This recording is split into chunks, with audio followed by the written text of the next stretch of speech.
a series of invited lectures.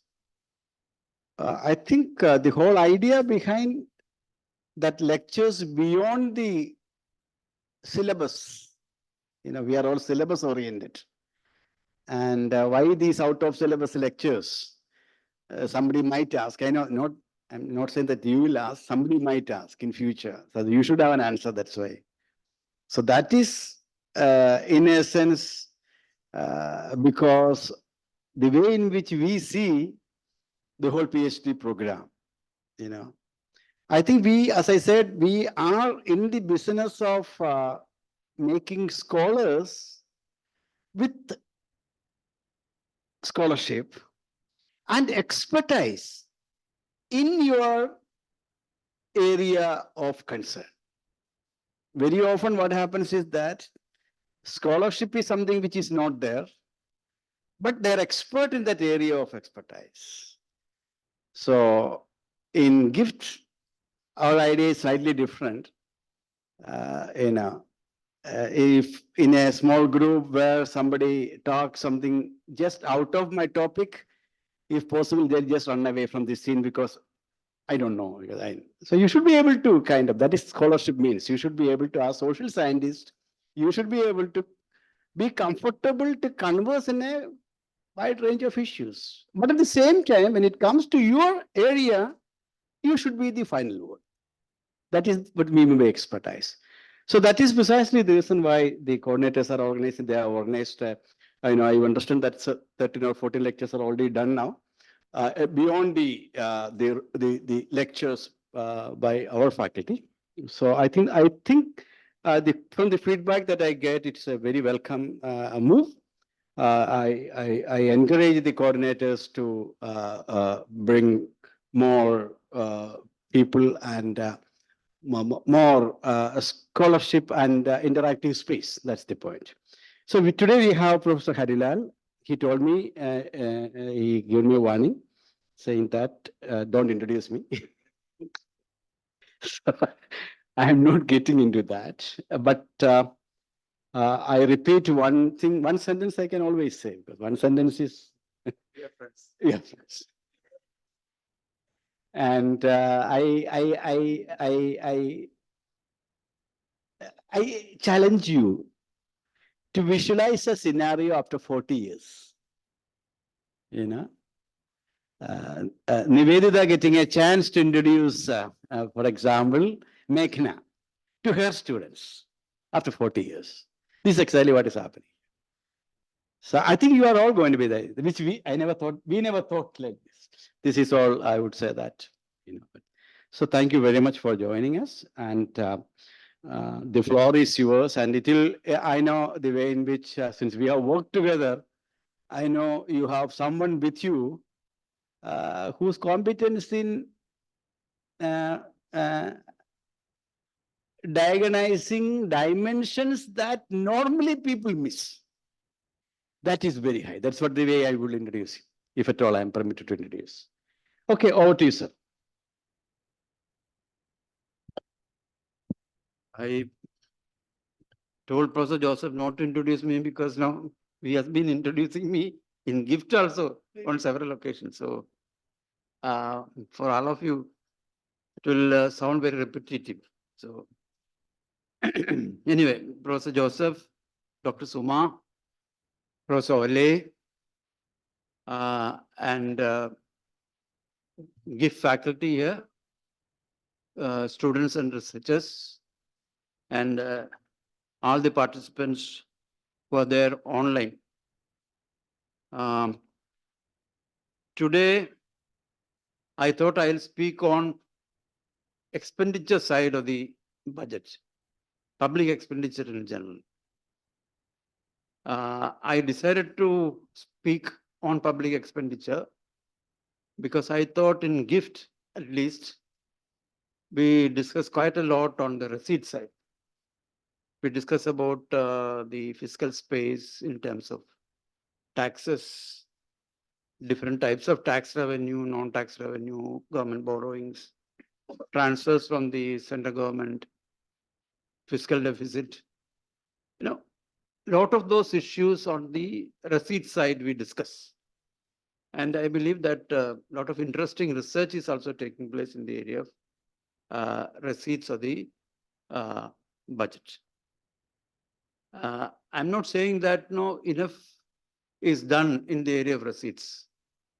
There is considerable scope for work in the area of taxes. Again, considerable scope in the area of borrowings, fiscal deficit, uh, finance commission awards, fiscal federalism. On all those things, there is scope for more research. And we all agree on that. And in a serious discussion, we can certainly identify a lot more new areas for discussion on tax and all. And I'm sure that GIFT is currently doing that. And a lot of interesting issues will be identified, and a lot of new research will be taken up in the area of taxes and receipt side. But on the expenditure side, we have less discussion, not only among researchers, but also in the media, in public sphere in general. Of course, when the budgets are presented at the central government level or state government level, we discuss allocation. What are the areas where you get a lot of announcements? Which are the sectors which are getting consideration of the government in terms of allocation? What are the new programs announced, etc.? That kind of a media discussion will be there, and among scholars also there will be some discussion. But as a person who has spent many years in the planning board, I think we don't really discuss the expenditure side in detail, in the sense what happens to the allocation, whether it is getting spent. And finally, if you take the expenditure, the realized expenditure and the announcements made or allocation made in the budget or in the plan, how they are related, whether there is any relation, whether there is considerable deviation. These things are not really examined in detail. But in a democracy, we need to do that. If the democracy is to be meaningful, if it is to be deep enough, it's very, very important to see both sides. How the government is making its money through taxes and all, what are the implications? We are all bothered. Whether it is progressive, whether the taxation is regressive, those things we discuss. Similarly, it's very important that we discuss, people in general discuss, or it's very important that it is done in a very transparent way in a democracy. But generally, bureaucracy wouldn't like you to really go and peep more into the expenditure side. Once allocations are made, it's their job. They don't like many questions being asked from people. And generally, see, on the expenditure side, when will you get to hear about what has happened? When the CA and IG report comes after 2 years, you'll come to know where the money was actually spent. And or then some inquiry commission reports and all. That's how you get to hear about expenditure. In fact, during the year, what happens? For example, it's interesting to see a certain kind of bunging of expenditure happening in government. Most of the expenditure happens during March. And lot of money is getting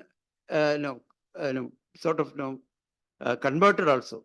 It's taken away from the original area where it is allocated, it's diverted into other areas. These things are not examined, and that's why I say it's a black box. The expenditure side is more or less kind of a black box, and that black box should be opened. the light of democracy should be thrown to the black box of expenditure. It should be opened, and it should be made very transparent, so that the democracy is more meaningful. It is subjected to legislative scrutiny. It is subjected to scrutiny by the people. Then only democracy will become meaningful. So that is the main purpose why I thought the expenditure side should be focused. And there is another reason why expenditure is very important. In the context of fiscal federalism discussion, fiscal space and all, we know that in the Indian Federation, the space that's available to the states, it's coming down drastically. And very soon it will be reduced to the status of municipalities, because hardly any tax is there. Only the GST is there, and half of it is gone, and there are problems. So, and the state governments are supposed to do a lot of things, and that about that imbalance and all we know. Now, suppose we as researchers, we say that no, government of Kerala should be very progressive in its approach. How can it be very progressive? You will have to have that progressiveness shown in the way you mobilize resources. Either it should be in the mobilization of resources. Okay, you tax the rich. The burden of taxation should be lower on poor people. So the social justice objective is taken care of through the revenue side, which is now out of question. See, if you want to be progressive, you don't have the power to do that. Yeah, you don't have the power to be progressive in tax mobilization, because you have an indirect tax, and the rates are not fixed by you. How can you discriminate among people? If you want to discriminate in favor of some poor people or those who are discriminated against, you don't have the power. You don't have the wherewithal to do that. Now, if you want to be discriminating in favor of somebody, poor people or the working class or the farming community, if the tax is ruled out, then the expenditure is the only possibility. So for a government at the state level, it's going to be very important to have more detailed planning of the expenditure side. That's the only way it can make a difference. One, the resources are very limited. So mobilize whatever possible resources that are there. That's one thing. Second, whatever money you have, you spend in the most appropriate, most efficient way, most progressive way, so that you can make a difference. So this is another reason why expenditure should be taken very, very carefully. And on the expenditure side, you have so many questions which can be raised, and given the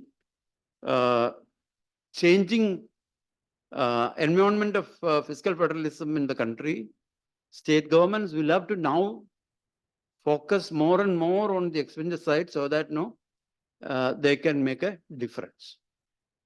Now, there is another reason why I thought I should speak on expenditure. That's a personal one. In fact, because of this particular thought on expenditure side regarding its importance, when I was a member of the Kerala State Planning Board, I've taken some initiative to start a new database on expenditure, which is now known as the plan space. In the plan space, it's basically a online real-time plan monitoring mechanism. Because now in the plan space, you will get data on all plan schemes. Data on all plan schemes that appear in the annual plan of the government of Kerala and that is in the budget. And then during the course of the year, in the plan space database, you will know what is happening to each scheme.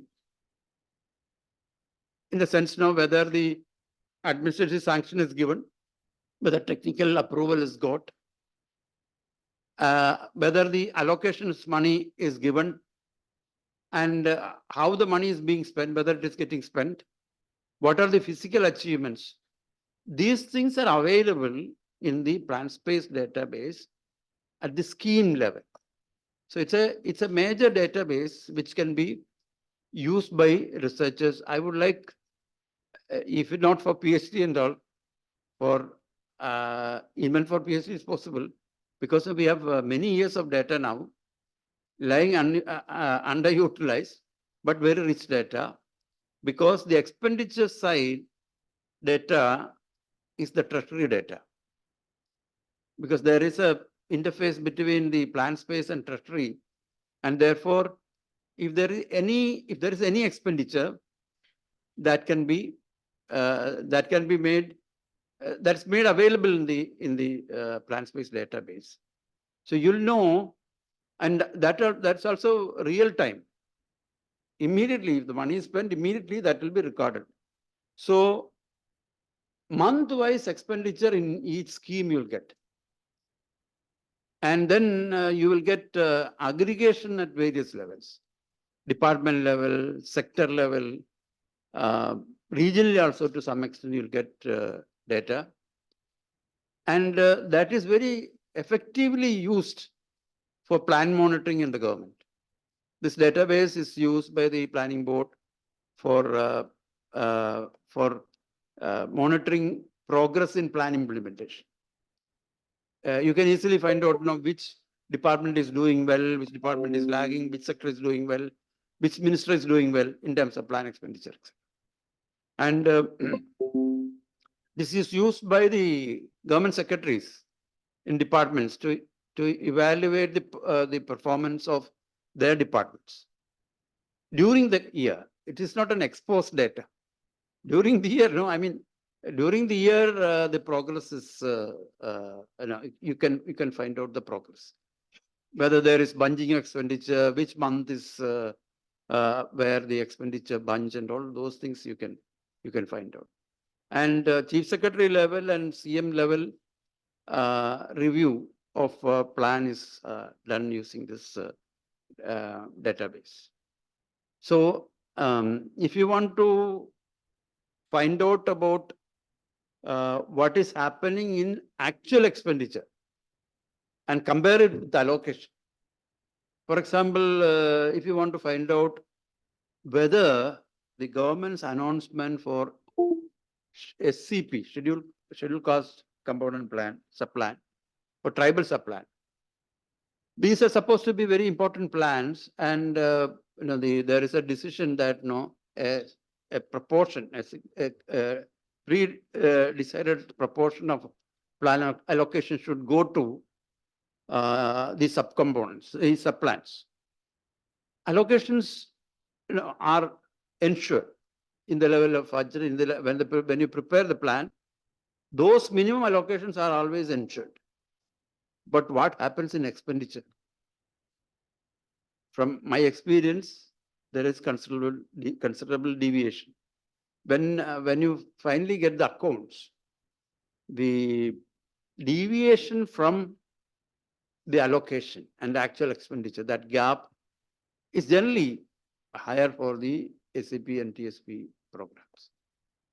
And similarly, you can see whether health is getting, whether in the area of health or education or some other priority area, whether the allocation is already, whether it is getting spent.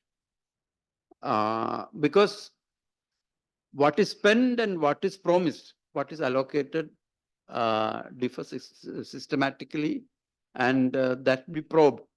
And people should come to know that the actual expenditure deviate quite a lot. Now, I am speaking this in the context of Kerala, but this is applicable to any state. You have students from other states here. And this is applicable to central government also. For any government, this is applicable. Now, the plan space database available in Kerala. In fact, no, some other governments send their delegations to find out about plan space, and they have started things similar.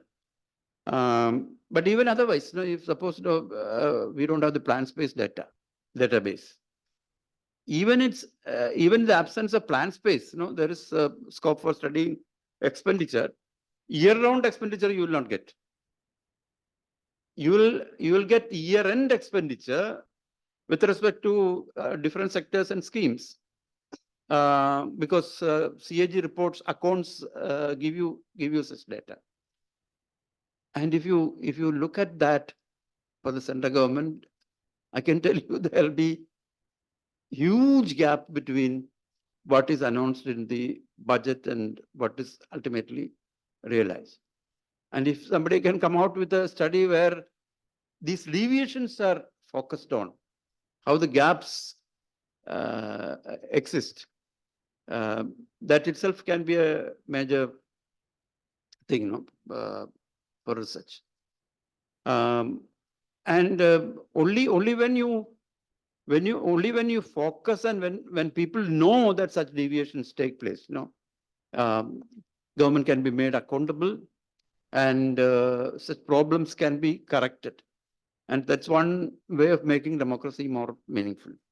That's why in the title of the speech I mentioned about democracy and black box, because everything should be subjected to the scrutiny of the people and the legislature. Now, when we decided to have the plan space, we had very tough resistance from the bureaucracy. In fact, they were almost refusing to cooperate initially, but later some of the IAS officers, very progressive people, they took initiative and arranged meetings with the planning board and all. Finally, they agreed. But at very high levels, there had to be many negotiations to finally convince to go ahead with this. In fact, I had to go and make a presentation in the chief secretary's meeting of secretaries to sort of sell the idea of having this. But in fact, most of the senior people agreed, and then finally it's continuing. In fact, when the government changed, in spite of the change in government, the plan space continued. And I should say that Mr. K.M. Chandrasekhar and Umbanyati, the chief minister, they decided that this should continue. And this database is there even now, and it can be used. And now an idea is being floated.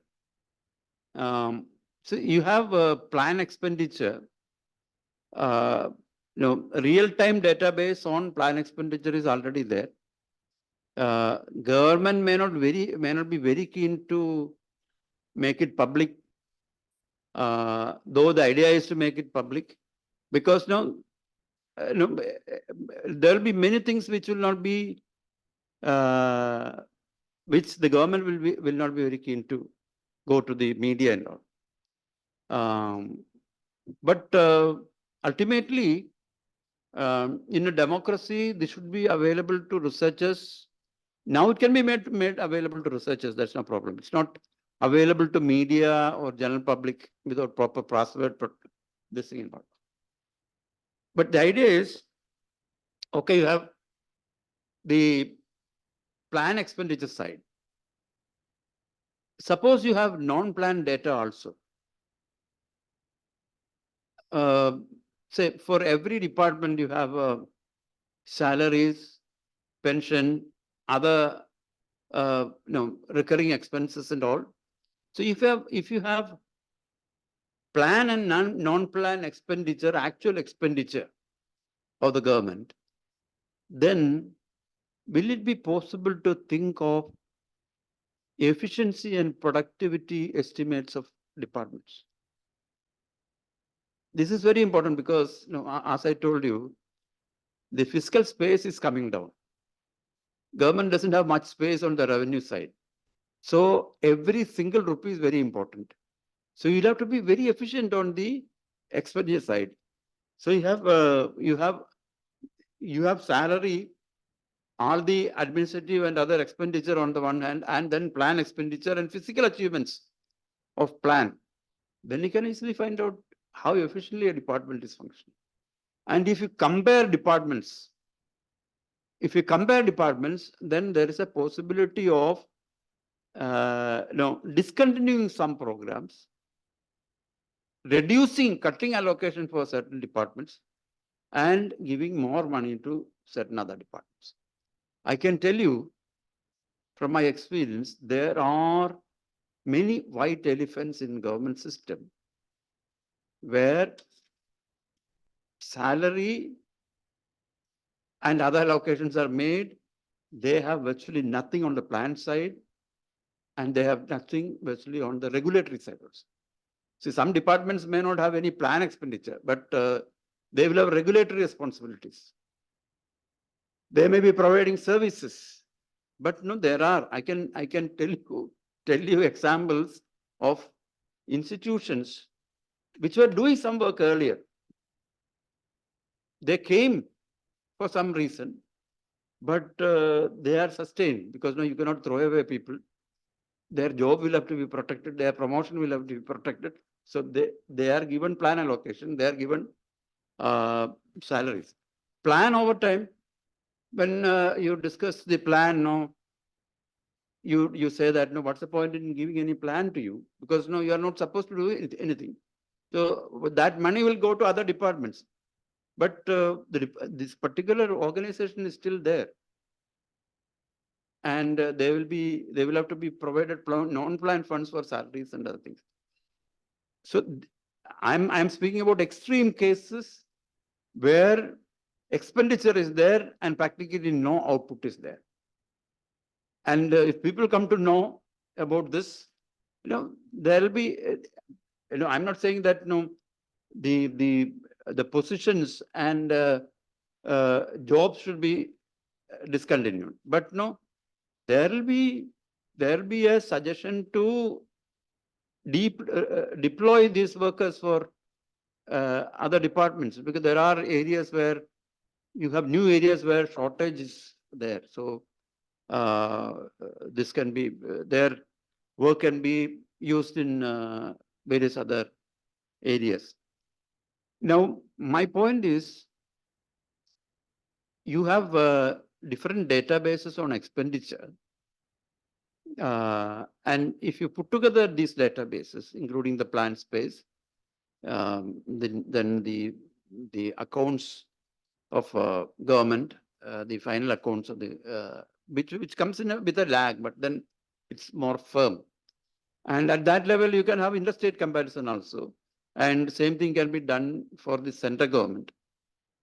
So it will open up new and interesting areas of research. And there, of course, apart from the efficiency argument and all, you can ask many other questions. Like you have the government expenditure, and over a long period of time, if you have data on government expenditure of Kerala government, then you can always think of developing a story related to the creation of Kerala model of development. Kerala model of development, you say that you have achieved this, that. We are very proud of Kerala model of development in education, health, and all. Then, if you have historical data over a period of time, now how Kerala government was allocating money and what was the priority? And we know the priority was on health, education, and all. We have some studies using data for some years, like K.S. Hari has done a study.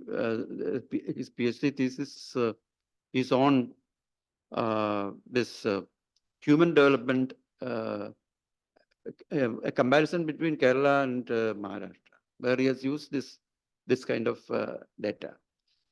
And it can be then related to theory of human development, theory of development in general.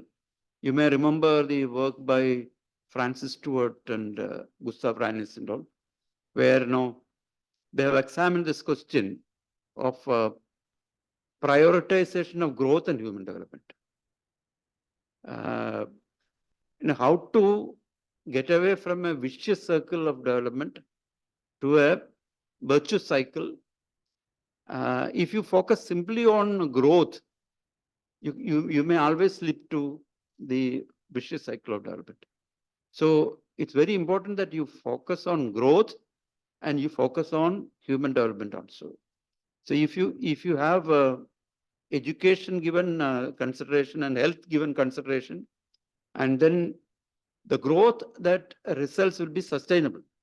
You can move to a sustainable virtuous cycle of development, because growth and human development will be simultaneously happening, and that will become sustainable. Now, in the Kerala context, this is a big question, whether we have already reached the virtuous cycle of development or not. Because if we are not able to allocate enough for education and health, and if we are not able to allocate enough for infrastructure, then we will have a problem of slipping down from the virtuous cycle to a kind of vicious scenario where growth is not sustained. And if growth is not sustained, you cannot invest in infrastructure, you cannot invest in education. I mean, the challenging areas of new education, you need considerable investment. You may lag behind. Now, so there are also questions of equity. I was mentioning about SCP and those two sub-plans, and you can also take other programs which are designed for improving social justice, and the expenditure can be examined in detail to sort of pursue those questions as well. Now, these things I mentioned because I thought I can woo some of you, not necessarily to do PhD in these areas. I know that you will have to decide. You should discuss with your supervisor, see the database, how clean the databases are, how long you have, and whether it can be comparable data will be available at the national level. Those are very important questions, when you decide on your PhD topic. But I'm sure that lot of interesting purpose can certainly be written.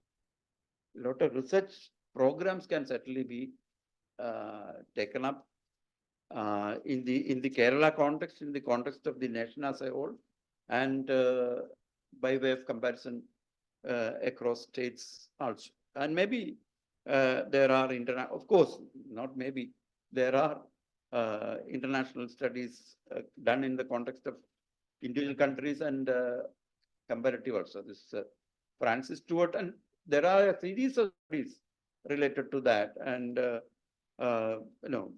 they open up new questions and new areas for research. Now, right? No. Okay. I thought Joseph was. Okay, I'll take some more time and then we'll get into the discussion. I thought I'll present some concrete issues, some issues of research which can be related easily, but then you should move on to more fundamental kind of issues from here. Here I would like to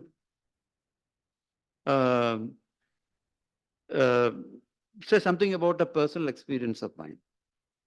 Around 25 years ago, when I visited London for the first time, all these old professors, when you are 60 above, you should always speak about some foreign country or foreign cities. Anyway, my foreign experience is not that great like Professor Joseph or Iridarajan and all. But anyway, long back when I visited London, this was one thing which I will not ever forget. That's why I will mention, and that's related to public expenditure. I was traveling. I was there with some friends from Tamil Nadu, Kerala, and so we were there for about 2 months, and we were traveling a lot in London. And I realized that the London Tube, the London Underground is as big as the big city of London, one of the big cities of the world. Everywhere, you can reach anywhere through the tube. It's the network is so elaborate. And I was wondering, how much public investment would have gone to make this possible? And throughout my life there, I was looking at public investment everywhere. Even you go to a village, you see public investment. You see government everywhere. Government is so big in developed capitalist countries. And this nonsense that government should be as small as possible, as small as possible. No, what a lie it is. What a nonsense it is. See, everywhere in the world you go, the state is the powerful thing everywhere, every nook and corner, the state is there. They are investing in education, in health, in public infrastructure, in research, research and development, everywhere. And this is reflected in data also. As students of public finance, you must be aware of the fact that the developed countries are having public expenditure which is as big as nearly 50% of the GDP. Can you imagine? These are already developed countries, UK or Europe or USA. They are developed countries, very rich countries. And out of their GDP, 40%, 45% is government expenditure. And so much is taken as tax and other revenue. So government is, what is that? Several elephants in the room. Elephant in the room is a saying to attract your attention about a huge phenomenon. So Western governments would mean in this room 5 elephants, and we will have only rest of the room to sit. They're so huge. And it's not an old story. London Tube, the London Underground, long back, 1 century ago, they started investing. More than a century ago, they started investing, and over time it has become so big. But what about the current situation? You will say that no, those investment had taken place long back. Now they got converted. They are all market economies in the perfect sense. They believe in competition, invisible hand of the market. Over a period of time, all along, the size of the state has been growing. Public expenditure has been growing.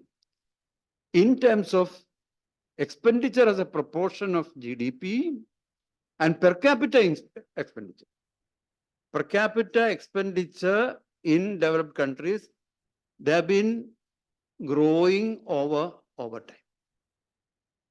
That means states are very big compared to the economies they are there.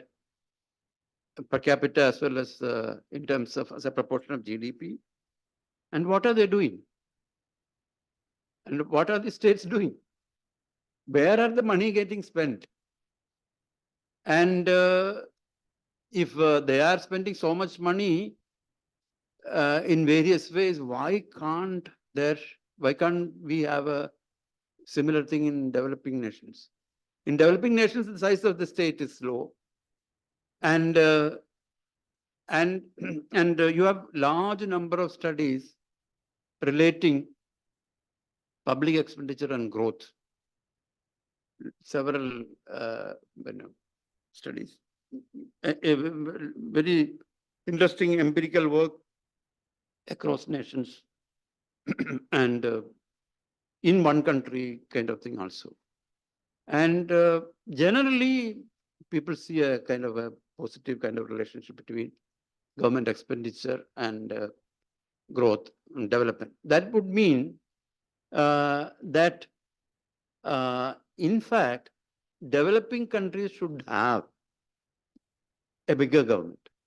They should have per capita wise or at least, at least as a proportion of GDP, they should have bigger governments because they are in the early stages of development. And all those functions that you attribute to state government, they're all significant in the context of development. Like provision of social goods, merit goods, then redistribution, stabilization. These are the kind of things that you think that the state should be doing. That's what we read in theory, and that's how we justify government expenditure for provision of social good and all. Now, in terms of all these things, you should have bigger governments in developing nations, but generally, over a long period of time, the mainstream of economics in the country, we generally have tended to accept the fact the smaller the government, the better. But the experience of developed countries is not agreeing to this idea. And therefore, this is a kind of a political economic question that should be probed into. Why this narrative that government should be small and even developing countries government should be small? And what are the kind of theoretical kind of rationale given? And say, for example, this the whole idea that government should not borrow. Government should borrow less, because if government is borrowing more, private sector cannot borrow. Private sector will be crowded out. The whole crowding out thesis. Crowding out argument can have many other dimensions. From the market also you are crowding out. From the credit markets also you are crowding out. So you will have to be very careful about increasing public investment. But no, this was not the story of developed countries. They were having all this public investment, huge public investment, and in spite of that, the economy developed, private enterprises developed there, and probably they had a very different kind of situation. That is, probably instead of crowding out public investment in those countries, were crowding in public investment. And this argument is debate is very active, very relevant in the Indian context also, in Kerala context also. Maybe from the point of view of developing countries. When Professor Joseph was speaking about international conference on public finance, and certainly in an international conference on public finance, what should be the size of government in developing nations vis-a-vis developed ones? That's a major question, because these are countries where you need to have railway, you need to have ports, you need to have power stations, you need to have this, that, which are very important for development. And but no, all these international institutions, IMF, World Bank and all, for all their programs, they insist on smaller state. They sell the idea of crowding out, and they want your government to be small. If there's now many the entire third world is in a debt crisis now, as all of you know, and debt rescheduling negotiations are going on. Pakistan is negotiating, Sri Lanka is negotiating, Latin American and African countries are also approaching various donors for rescheduling their debt. Everywhere, they are being forced to a compromise where the size of the state will be less. And there are also arguments in the area of revenue mobilization. Like, if the government is mobilizing more resources, particularly direct taxes and all, then you will be disincentivizing private sector, private initiative. So that can affect your process of development. That question is also raised. I think I'll stop here because in the afternoon I've spoken quite a lot, and I thought I thought I should say something more, but then I'll add if there is a discussion. I think this is the right point. I should stop.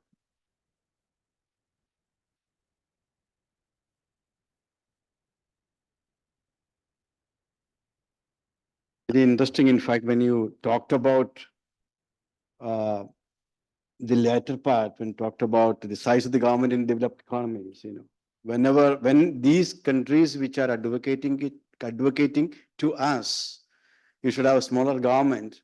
At the comparable stages of development, they had much bigger government, even now for that matter. But always here, he can. Just Mariana Mazzucato, writes very detail about the American experience in this context. And this is a very interesting study, I'm sure this is, and having set the government size, what is the expenditure within government? And I'm sure that the second issue which you raise is very important. And wherein which will come up in terms of, in fact, the outcome measurement and other things. It's a very important issue and has to really look into. So we are very happy that we have our, as usual, the more learning comes through discussion. In fact, this only one person has shared his thoughts now. Now, I think the more learning come to the table when each one of us are passionately involved in it. And fortunately, we have Professor Ole Tonquist, and Ole was, in fact, has been very much during our pandemic time, even before, very much involved, and he's an authority, and he's very his expertise on Kerala. I think it is in essence very much unmatched. Professor Le, we are very thankful to you for joining, and we would like you to share your reflections on what Professor Harilal initiated, and your insight from particularly from the Scandinavian perspective will be especially welcome. Over to you, I hope, please. Thank you very much. Two comments.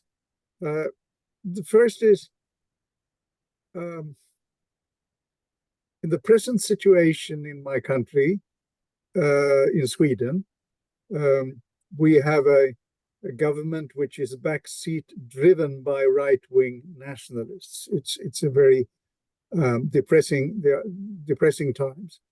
And one of their favorite arguments is that there should be more political control of the government, of the various sections of the also the bureaucracy and the public service and schools and so on and so forth, and the International Development Corporation for that matter. They are arguing that yes, we live in a democracy. We should have firm political control over everything. The same argument you would hear if you go to Hungary and right-wing nationalist influenced countries. So they are. We may be nervous about the problems of spending by the bureaucrats and so on, but these guys want to take over everything by way of political intervention.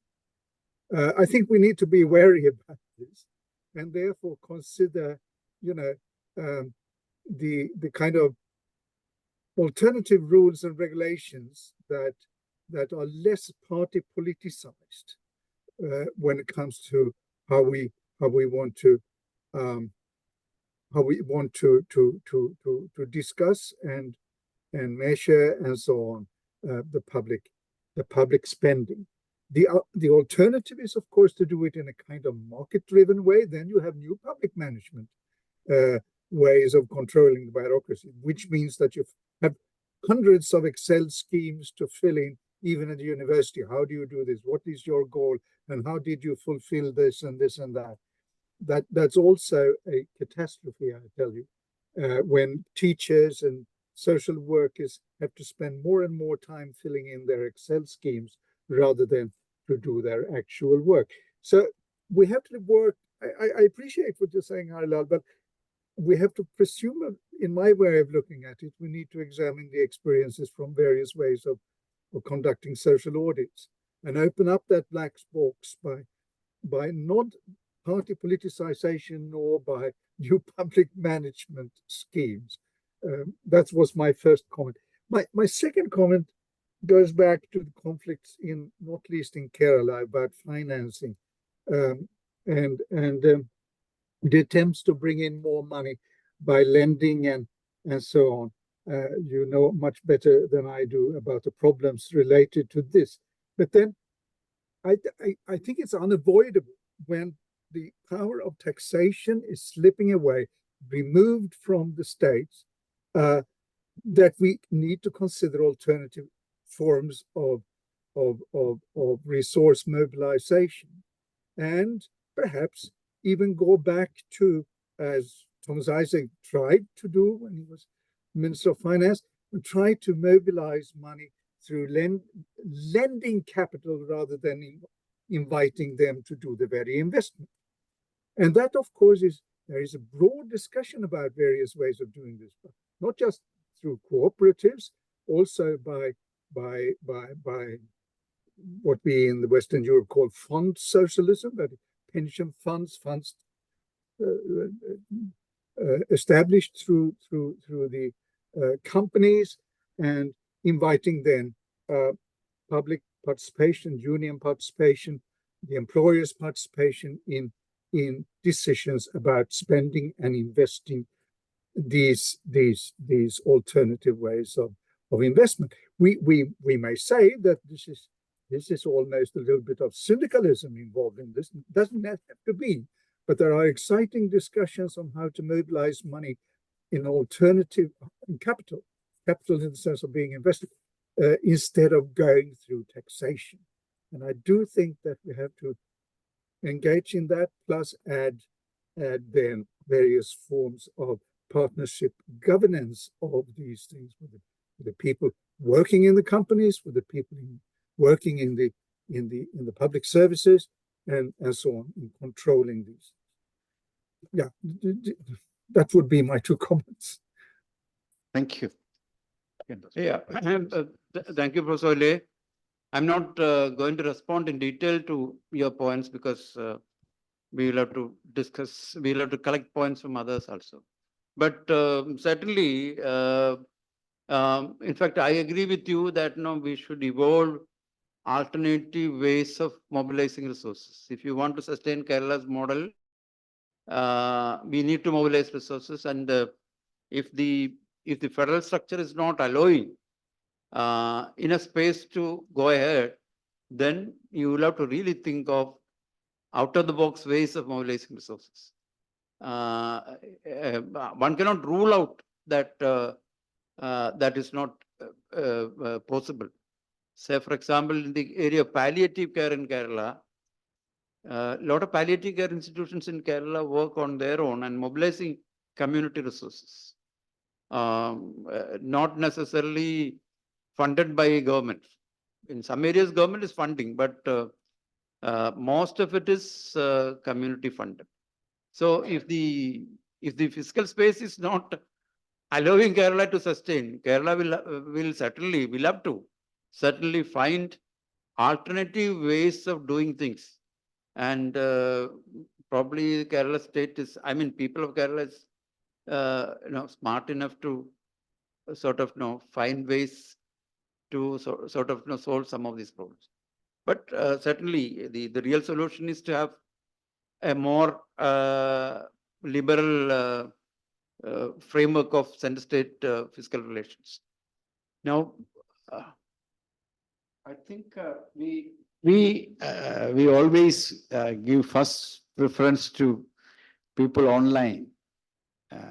So any suggestion, question, comments from your side will be given first preference.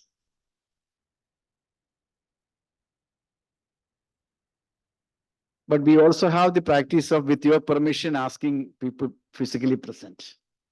Okay, now from particularly from the students, the first batch first, not first batch, the last batch first.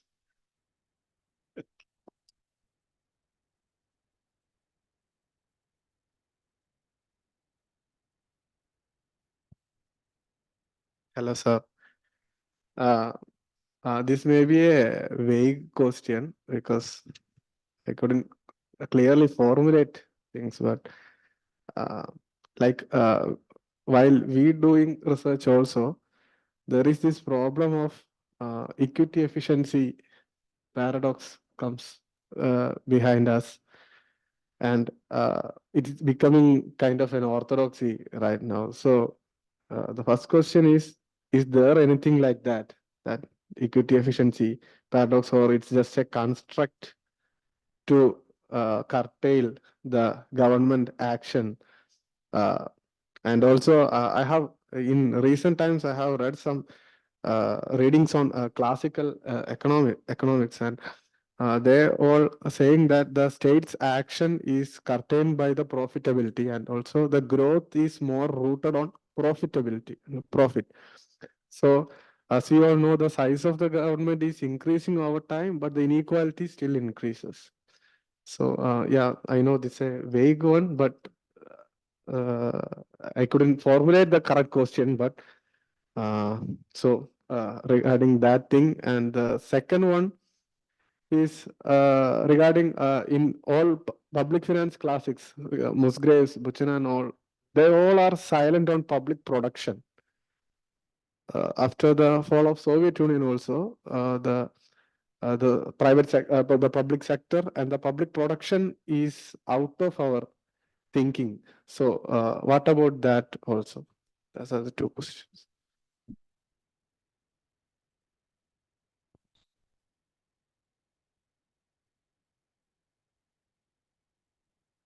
Efficiency and equity. In fact, I wanted to mention about that in the presentation itself, but I thought no, I was speaking too much. That's why I decided to stop in between.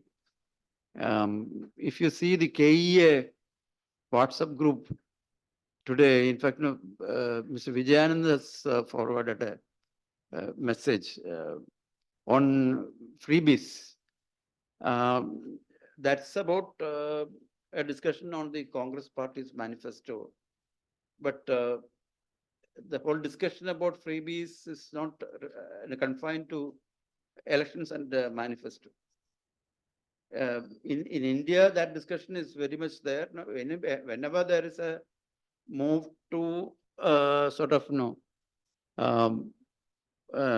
take measures in the direction of equity, then it is immediately treated as freebies, and that is a lot of attack is taking place.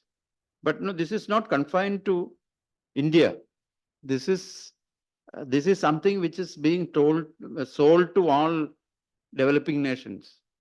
In spite of growing inequality, everybody agree that wealth inequality and income inequality has reached historical levels, and even the wealthy, even the rich people in many countries are saying that they should be taxed more. Now there is an organization of multi-millionaires saying that please tax us more, because we cannot stand this nonsense of growing inequality. And India is a country where inequality is growing faster than any other country. In spite of that, any measure which will give some support to poor people will be treated as freebie, and that's against efficiency and all. So in that context, the discussion of the trade-off between social justice and equity will have to be ignored, and any question of efficiency will have to be seen in the light of, I mean, the priority will have to be given to the question of equity. But at the same time, even the expenditure that is meant for social justice will have to be spent efficiently.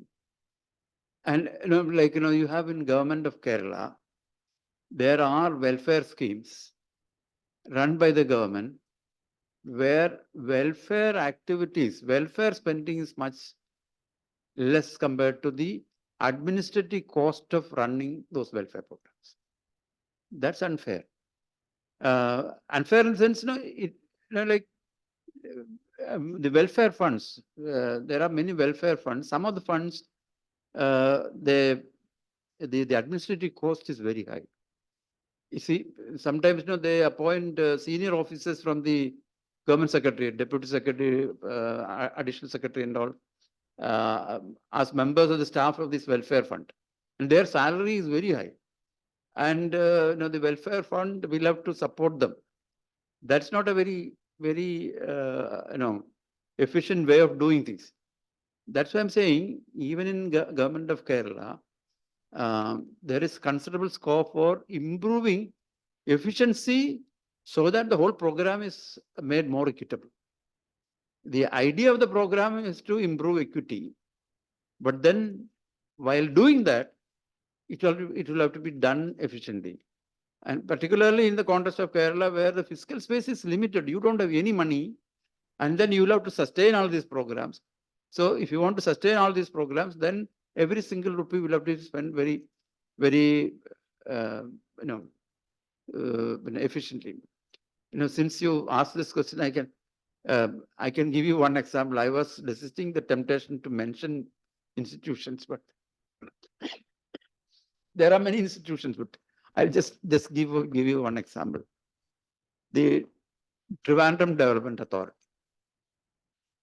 Trivandrum Development Authority was started for certain functions, and those functions are not there anymore. But they have a huge administrative wing, and that's being sustained. You cannot throw them out. So they are there. And what is there now? What is the thing that they are doing? They are collecting rent of buildings they constructed earlier.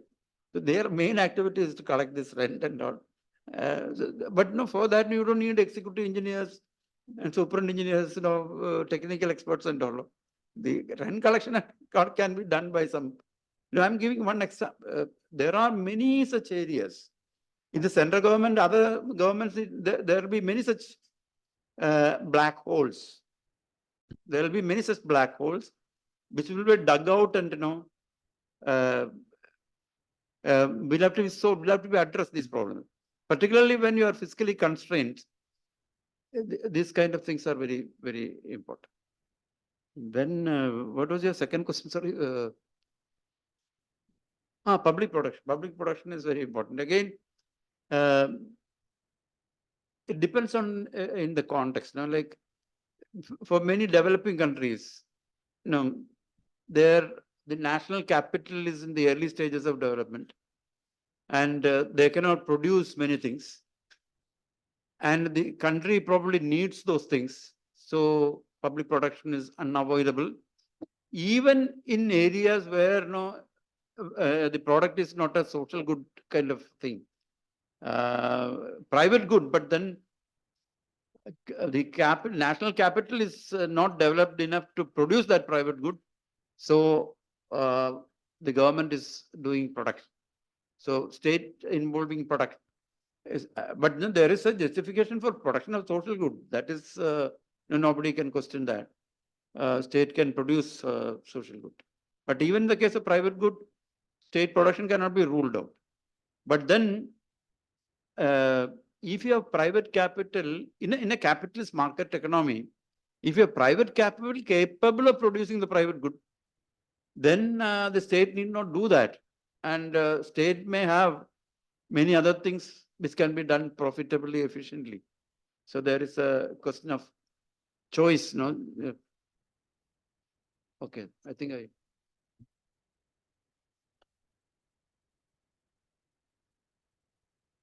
Please. So thank you. I have a couple of questions or comments. It can be.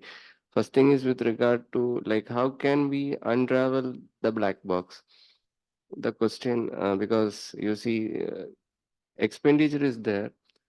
I mean there are government, I mean departments or I mean agencies who are trying to extend the expenditure in such a manner that it becomes a question of prudence itself. But how can we trim that question in a democratic setup? I think that is essence what you were trying to say. But then the old question of essentializing is also there, right? Because departments are bound to complete their process, even though it's not a productive or efficient in itself. So how can we, in a way, uh, put light in that black box? So the question of efficiency or it's not something that we can't reach out, isn't it? So we have to somehow reach that thing also. So that is my concern with regard to how can we move out of this scenario in bringing more efficiency to the question. And second thing is with regard to the question of local governments also. So that brings to the case where you can't have a kind of efficiency thing, but at the same time there are like instructions to have an accountability also. Then only you will get more funding kind of thing. If you're looking at the last finance commission thing, the clause says that if you have an audited record only, you will get more funding in the next phase. So how to do that case also? So these are the kind of thing I would like to have some, insights from you. Thank you. I'll take up the second question first. In fact, in Kerala, we have no dearth of audited kind of accounts of local governments. It is there. It can be made available, but there is a problem in the sense. We have a long history of local governments here, well-established local governments. No state can compete with Kerala as far as decentralization is concerned. But central government in between, they initiate some local government programs. And those local government programs are far inferior compared to what we do here. And they want data to be provided in the framework which they develop for other states. And that's where we get into problems. So we will have to make data according to the schedules, according to the format they designed for other states. But we have a more elaborate, substantial system of spending money here. So that creates tension for local governments here, state government here. But my position on this is that anyway, state government is asking for these kind of things. So you prepare yourself, for providing that data in advance, so that you get the money in time. So these kind of technical reasons should not be allowed to prevent devolution of resources into the state. So even though it is not a right kind of format and all, you will have to really take care of such problems so that we get the money in time.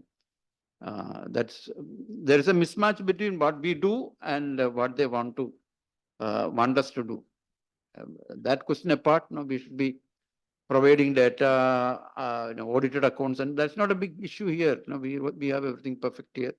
Only thing is that we should match their requirements. That's all. Regarding the opening up of the black box, if you're not a democracy, who will bother about government revenue and government expenditure? Nobody is asking any question. Bureaucracy will decide. But in a democracy, you have the parliament, you have the assembly, you have other platforms where people can ask questions. Representatives of the people can ask questions. So how the money is mobilized, how much money you have, where you are allocating that money, those questions can be asked, and government can be made accountable. But in the case of expenditure, you need to be able to get a lot more information on the expenditure side to be able to make the bureaucracy accountable. Unfortunately, such data are not made available, so questions are not asked. The media, if there is a corruption case after 5 years, that may come up in the media discussions. Otherwise, lot of general interesting questions that will have to be posed on the expenditure side that they are not getting posed, and that can be made public discussion, public interest can be there if research is taking place, data are made available. Plan space was an attempt to do that. The idea was to make it available to the public. Even now, I think it's available to the public at the project level. But at the aggregate level, it may not be available to general public. As researchers, you may be able to get through GIFT, you can probably get those data. But ideal thing is that it should be made available to the public at large. Research institutions, universities, and all should be, they should have access, and then there will be research. Then ultimately to reach the parliament or the assembly, and people will discuss how how their money is spent by the custodians, and that's how you can make democracy more meaningful and deep. Yeah. Please. Okay. My arguments might sound, a bit undergraduate because, I'm talking a kind of, public finance institution. But on average, the economic growth, as you said, has got a positive relationship with the public expenditure. But the sources of economic growth, almost 80% of it comes from beyond the government, beyond the state or the government. The 80%, it includes, the households, the private corporate sector. They are more often critical of, the 20%. Okay, because they always argue that you are inefficient, you are less equitable, and you have poor quality of service delivery. Because if you conduct a poll among the people, opinion poll among the people, that next month the government employees in the state are not going to get their salary, then there will be more claps coming from the public than kind of more opposition or from the public. You are standing in solidarity with the government. No, with the government employees. No, that's the kind of one. So that I would say, you have been pointing it out in the name of whether it is, I should be calling it black box or white box, I don't know. But in terms of the efficiency question, I talk about the efficiency from an allocative point of perspective. For example, your agriculture sector, that the share of it is substantially coming down, but as a proportion of the government expenditure, many of the services which are dysfunctional. For example, what is the kind of functions that your the village agriculture or the agriculture officers or that extension centers are actually doing in terms of translating research, then the expenditure and the final outcome. So how has been that happening? So you can extend it to different departments. That's number one with regard to the allocative efficiency kind of broader question. Second is with regard to equity, as has been often pointed out.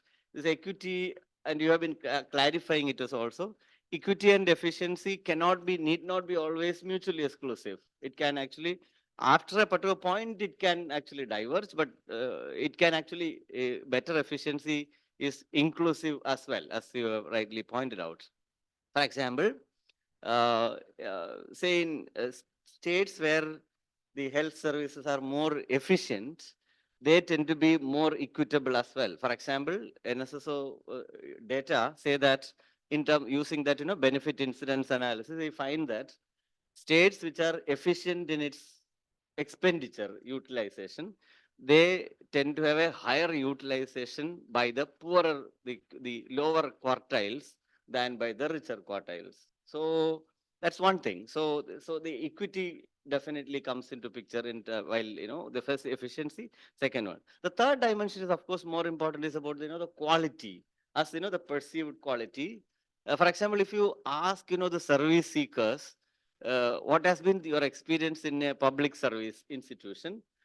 Definitely, this is the other two are primarily a lot of quantitative dimension they have got, but the qualitative dimension is actually one of the most less explored areas in service delivery, and in the overall the in a kind of democracy. What is the experience of you that you have entered into a government or a public service as a service seeker, and what has been your experience while you exit that particular one? So that outcome part, so that also needs to be explored thoroughly, so that a linkage between democracy and this governance could be kind of in a put in a much more systematic way for a kind of analysis. So I think these three dimensions in terms of efficiency, equity, and this quality needs a very serious kind of meaning look, so as to have the kind of there is a serious lack of trust of the other 80% with regard to the 20% of the what we call the public segment. Okay. Yeah, in fact, I generally agree with all the points, but only thing is that I, with a slight twist. See, uh, Vizhinjam port is coming, and we had some discussions here. And of course, there are environmental implications, but then we all think that that's going to contribute to development of the state as well as the entire region. Perhaps it's going to be very useful for the entire subcontinent in terms of its impact on development. Similarly, the public investment in roads, power, uh, and major infrastructure, universities, in all those places, if you are having public investment, then it will certainly help growth. And that's what we see in terms of historical data. Most of the studies see relationship between expenditure and growth. And historically, if you see the history of developed countries, along with development, the size of government was growing, expenditure was growing. So there is a relationship between government spending, public investment, and growth.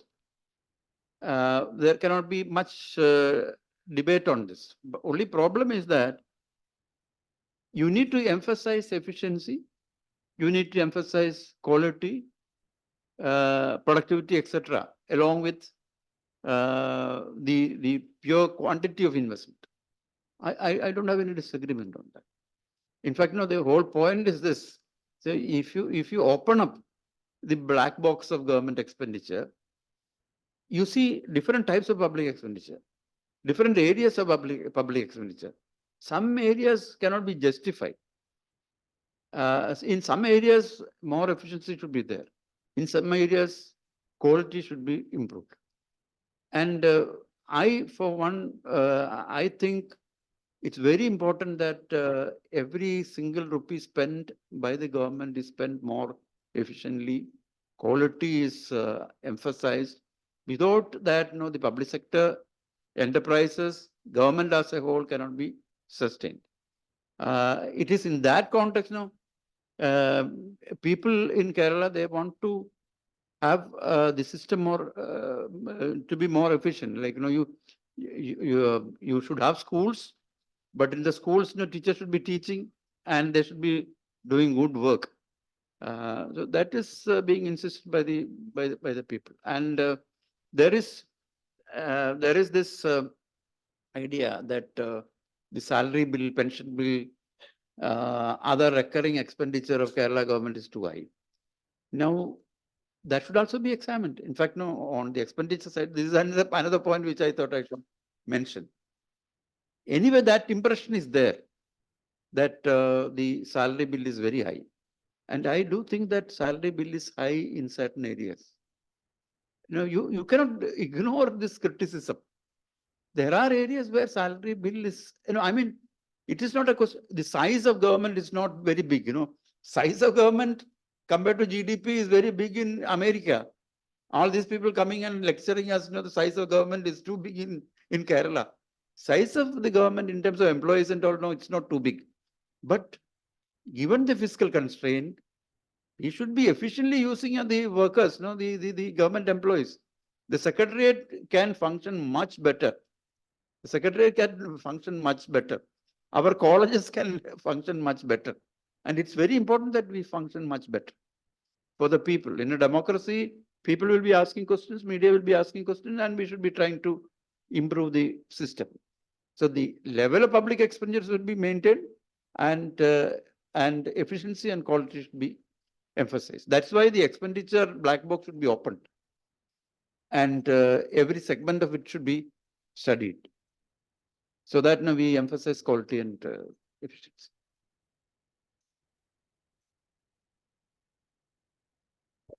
So you were mentioning about how now we cannot achieve progressivity just relying on the revenue mobilization, and we'll have to switch to the expenditure part. And you said there were departments who's not spending the allocated amount, and this has to be redirected to other departments who have much more expenditure needs. But wouldn't this again be a problem to the progressivity when you direct the funds allocated to a certain department to some other department? Wouldn't it pose a problem to the progressivity issue again? Responding to this question, I should clarify one point. Today in my lecture, I thought I should emphasize expenditure, but that doesn't mean that revenue side is less important. I was trying to sort of focus on expenditure side. Revenue side, it's very important. It's important in the sense, Kerala government and state government should try to make the available fiscal space and improve their earnings. And whatever little space is available should be used maximum. And then they should collectively fight for extending the space available, because that is the spirit of federalism. And otherwise, it's against the spirit of constitution. That's what I believe. And there should be a fight to have the rightful fiscal space. So revenue side is equally important. Coming to the expenditure side, now I emphasize the expenditure because you have a problem because of the attitude of the central government, finance commissions, and fiscal space is coming down. And if it's a fait accompli, then only option is to focus on expenditure. So you should focus on expenditure, and expenditure side questions are very important in that context. Even if we have a lot of tax revenue, there is nothing wrong in focusing on expenditure to make it more efficient. Now, coming to the specific question, during the course of an year, if the government finds that a particular sector is not spending money, they are not capable of spending money, then if the resources are available and there are areas where more money is required, money can be redirected. That is done.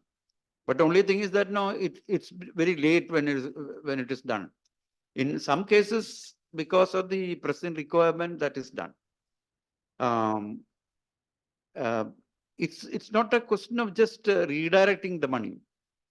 There is also a question of path dependency. See, I mentioned about TRIDA. TRIDA is in the allocation format. There is an entry TRIDA. Every year allocation is made. So allocation continues. But nobody asks a question, why TRIDA? What these people are doing? TRIDA, I was giving only one example. But for any institution, this question is important to be asked. Gift. Why? Why gift? But you know, across different areas, there are institutions which has become redundant. They're not doing anything significant, but allocation is made, money is being spent. So it's a question of having a relook, continuous continuous reorganization of the state itself. And continuous reorganization of the state can be done only if you people are giving enough insights to the government by examining the data. If you say GIFT is saying that no, there are several institutions in the several departments also where there are redundant vacancies, redundant departments, organizations, identify them and then reallocate and rearrange people so that system is efficient, made more efficient. Sir, I have a small question regarding this expenditure.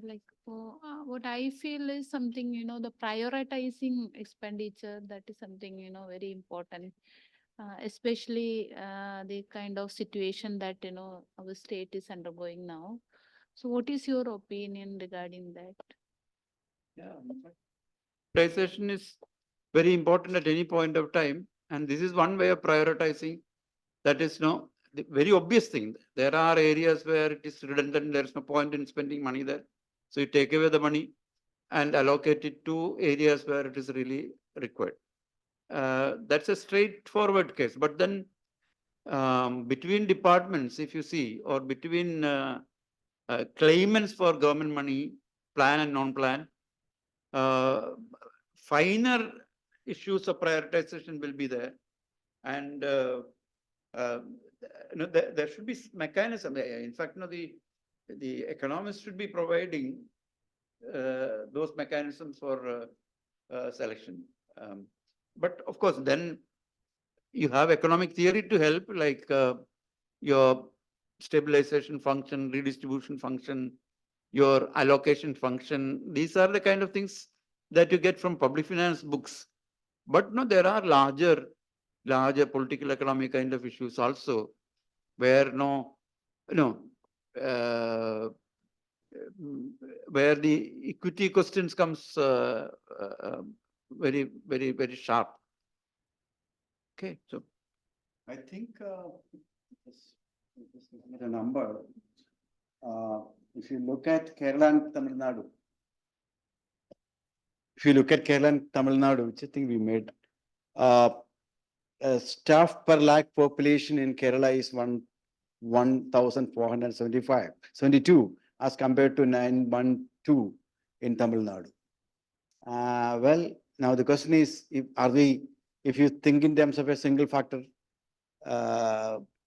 production function wherein entire GDP of Kerala is produced by government staff, and quite obviously their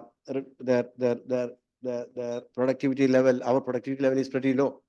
So I think we must decide this by getting into the effectiveness and efficacy of the resources we use, particularly at a juncture wherein the state is squeezed for resources. If we can do a study of that sort with theoretically based and empirically backed, I don't think that at this juncture we can do a better service to the state than that. But only problem is, next question is, well, any action will be taken. That's a different issue altogether. But if we are not doing, there's no justification saying that okay, government will not act because I don't want to say anything public, and this is fine. So that doesn't. We will embark on this kind of a study. And you rightly said about the data sources, and we never. But anyway, we can think about the accounts data will be.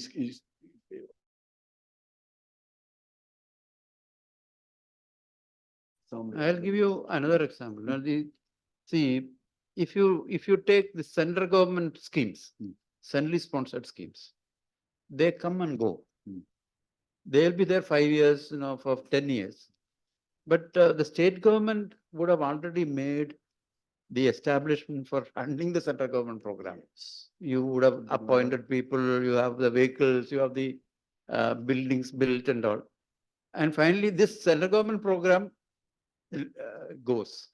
Then, in some cases, the program itself, even the state government may not be funding, the program itself would have, ended. But then the paraphernalia, the staff, vehicle, all those things remain. And this happens in government. In many, there are other areas also. If you trace central government schemes, I can easily say that there are some of the major irrigation programs. Irrigation programs come, is done, and then the irrigation engineers remain. We are looking at it. And the offices remain. They will have to be rearranged and all. Now, in government, one CM or one or two ministers cannot probably easily do this rearrangement and all. But then there should be social pressure built, and then now the fiscal constraint is putting pressure. Right, So exactly. that's a context in which it can be thought of. Sir, You want to there ask are another some question? questions in the chat box. Please, read it out, I read it just out. read it out. This is from Pradibha. Is Kerala's NRI deposit contribution tappable in any way? Isn't it not possible for Finance Commission to assess a state based on its past performance rather than compare it with other states? Pratibha is A there. very, very general kind of question about Finance Commission. I think, we will have more occasions to discuss Finance Commission, particularly in the context of 16th Finance Commission. The state government and other governments are preparing their memorandum and all. GIFT will be organizing discussions, and Kerala Economic Association will also be, we have already organized a camp, and we will be organizing more discussion. I do agree with you, but how the Finance Commission will take it, think about it all, will depend on their mandate, the terms of reference, etc. Anyway, we will have occasion to discuss that about the Finance Commission. The other question is about Is Kerala's NRI deposit contribution tappable in any way? NRI deposits. No, Kerala government cannot mobilize those resources so easily, because as far as Kerala government's right to borrow, right to take money from anybody, there are constitutional limits, and Kerala government cannot directly receive funds from NRKs. But no, there is already a scheme, a kind of a pension scheme for NRKs, and that money is coming in. NRKs are depositing, and indirectly that is financing KIFBI. So that route is being experimented. But I don't know the current state of that scheme. It was there and it's continuing, but how much money has been mobilized, I don't know.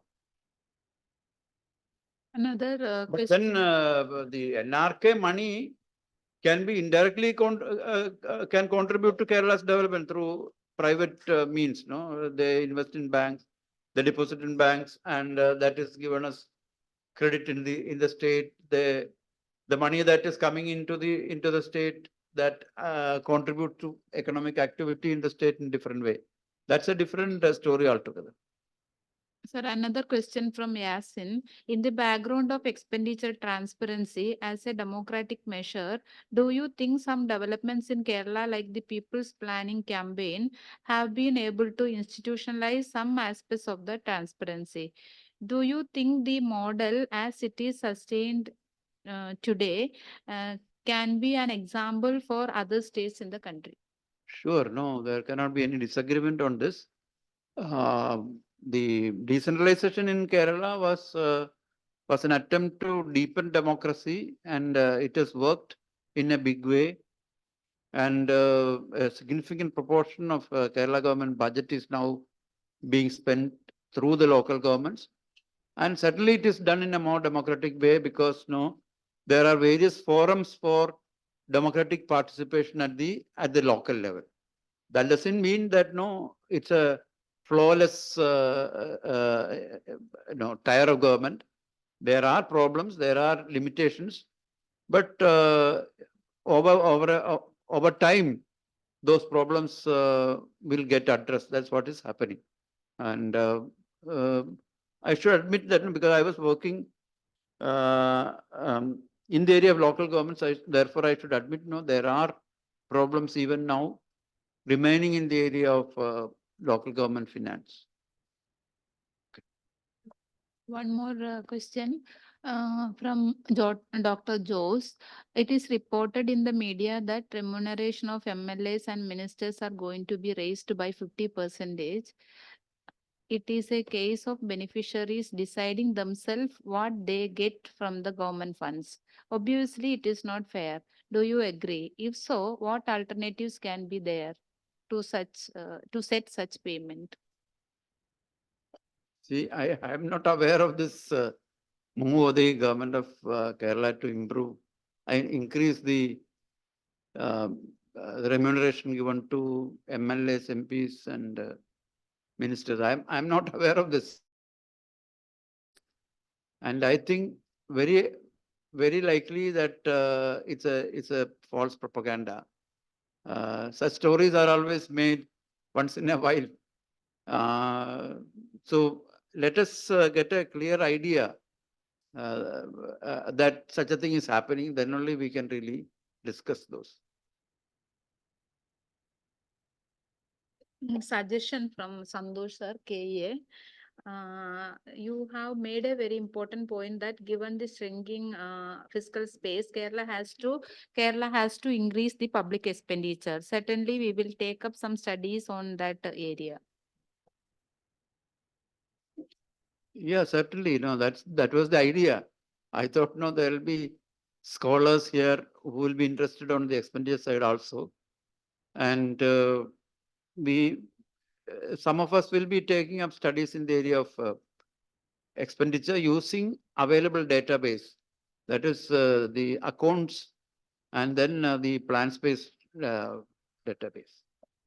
These things can be used and useful work can be done.